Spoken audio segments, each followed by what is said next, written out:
Listen up, because what went down on First Take this morning is going to make every single Raiders fan question everything they thought they knew about this quarterback situation. And I'm not being dramatic when I say the entire trajectory of this season just shifted in a way nobody saw coming. Stephen A. Smith was absolutely losing his mind in the studio. Max Kellerman was trying to play devil's advocate, but even he couldn't defend what we all just witnessed. And when they started breaking down the Geno Smith disaster and what it means for Kenny Pickett's future, I literally had to rewind because the implications are so massive that the entire Raiders organization is at a legitimate crossroads right now. Hey Raiders fans!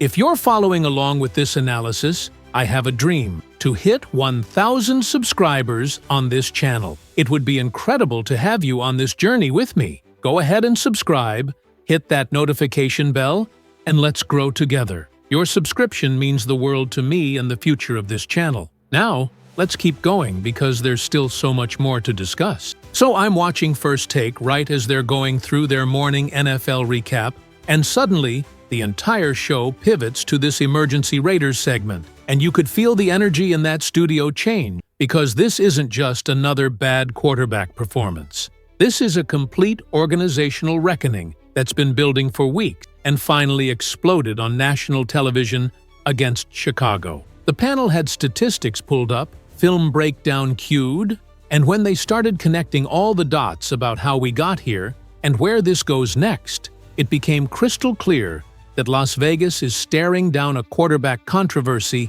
that makes their coaching situation look simple by comparison. Let me paint the picture of what really happened during this First Take coverage, because the surface-level Geno threw 3 picks narrative completely misses the deeper organizational dysfunction and strategic miscalculation that just got exposed in the worst possible way. Stephen A. was going through Geno's season stats, and when he put that 6-touchdown to 7 interception ratio on the screen, you could hear the collective groan from everyone watching. This isn't just struggling. This is actively sabotaging your team's chances to win football games. Here's what had the entire panel absolutely shocked during this segment. Geno Smith is 3rd in the league in passing yards with 948 through 4 games, which sounds impressive until you realize that volume without efficiency is actually worse than being mediocre, because you're giving your team false hope. You're putting up numbers that look good in a box score while simultaneously throwing the ball to the other team at a rate that makes your defense's job impossible. 3 interceptions against Chicago, and this is the 2nd time this season he's thrown 3 picks in a game. The man is on pace for like 30 interceptions this season, and Pete Carroll is sitting there saying, "They're not making a quarterback change." Stephen A. went on this incredible rant about organizational stubbornness and sunk cost fallacy that had everyone nodding along. He was talking about how the Raiders gave up a 3rd-round pick for Geno, signed him to an extension that runs through 2027, and made him Pete Carroll's hand-picked quarterback to lead this roster. Those are 3 massive organizational commitments that make it psychologically difficult for any front office to admit they got it catastrophically wrong after just 4 games. But as Stephen A. kept saying with increasing volume, at what point does loyalty become incompetence? The offensive line excuse got completely dismantled during this segment, and this is where the analysis became absolutely devastating for anyone still defending Geno. Max brought up this crucial stat. Geno wasn't sacked once against Chicago. Not one time. The offensive line, which has been getting roasted for weeks, and rightfully so, actually gave him a clean pocket for the duration of that football game. And what did Geno do with that clean pocket and time to make reads? He threw 3 interceptions that led to 13 points for Chicago. The Raiders turned the ball over 4 times total and somehow still nearly won, which tells you everything about how good the rest of the team played despite their quarterback actively trying to lose. Here's where the Kenny Pickett discussion became the centerpiece of the entire segment, and you could see both Stephen A. and Max warming to the idea that maybe, just maybe, it's time to see what the backup can do. The panel was breaking down Pickett's background. Former 1st-round pick out of Pittsburgh, highly touted coming out of college, didn't work out with the Steelers, but That organization has its own issues developing quarterback. He backed up Jalen Hurts in Philadelphia and won a Super Bowl, which means he's been around winning football and understands what championship-level preparation looks like. Then he ended up in Cleveland, in a quarterback room with 5 guys, got dealt to Vegas for a 5th-round pick. And now he's sitting there watching Geno implode. Stephen A. made this comparison to Rich Gannon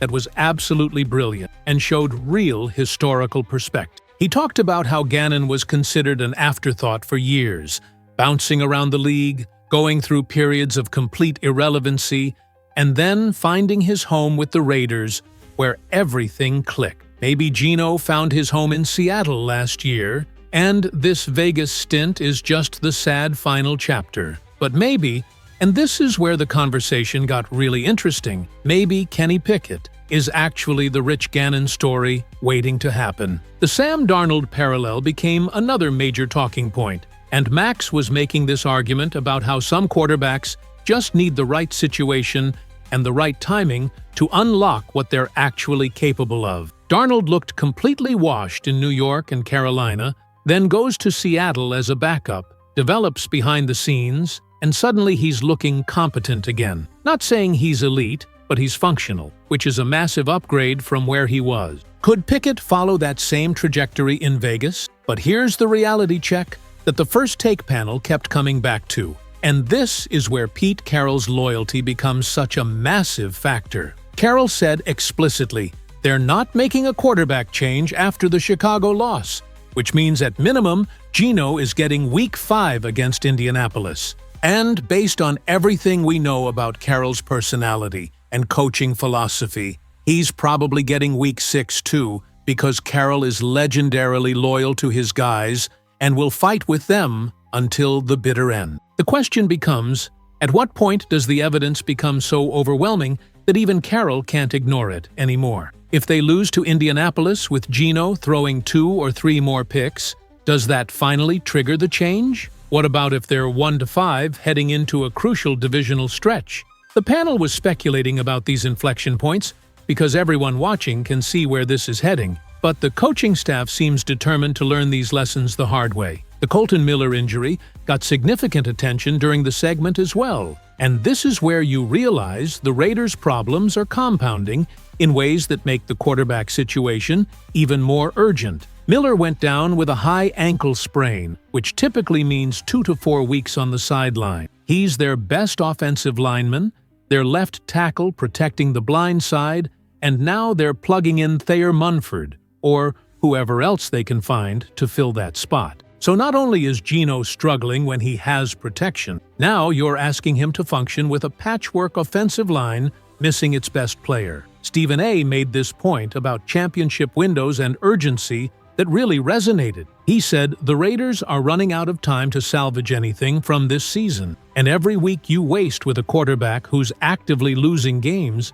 is a week you can't get back. By the time Carroll finally admits the Geno experiment failed and makes the switch to Pickett, you might be 2-6 or 1-7, and at that point, the season is functionally over. Why not make the move now, when you still have a mathematical chance to turn things around? The Madden lens comparison was fascinating, and this is where the segment got into organizational psychology versus pure football evaluation. From a pure football standpoint, if you're playing Madden and you see these numbers, you make the switch immediately. You bench the guy throwing picks at an alarming rate, and you give the young backup a chance to show what he's got. But real NFL organizations don't operate in that immediate gratification framework because there are contractual considerations, draft capital investments, ego management among the coaching staff, and all sorts of political dynamics that complicate what should be a simple football decision. The financial flexibility discussion became another angle the panel explored, and this matters more than casual fans realize. Geno's contract runs through 2027.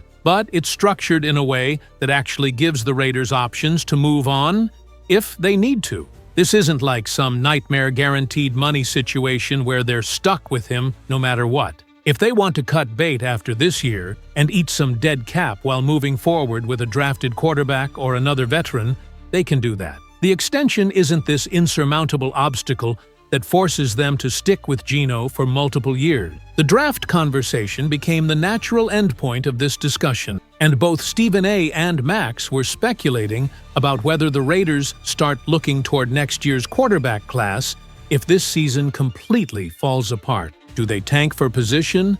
Do they try to package picks to move up for a top prospect? Or do they give Pickett the rest of this season and see if he's actually the answer before investing premium draft capital at the position? That's what went down on First Take this morning. And honestly, the entire Raiders quarterback situation feels like it's about 48 hours away from completely imploding in a way that forces Pete Carroll's hand whether he wants to make a change or not. This is organizational dysfunction meeting on-field incompetence, and something's got to give.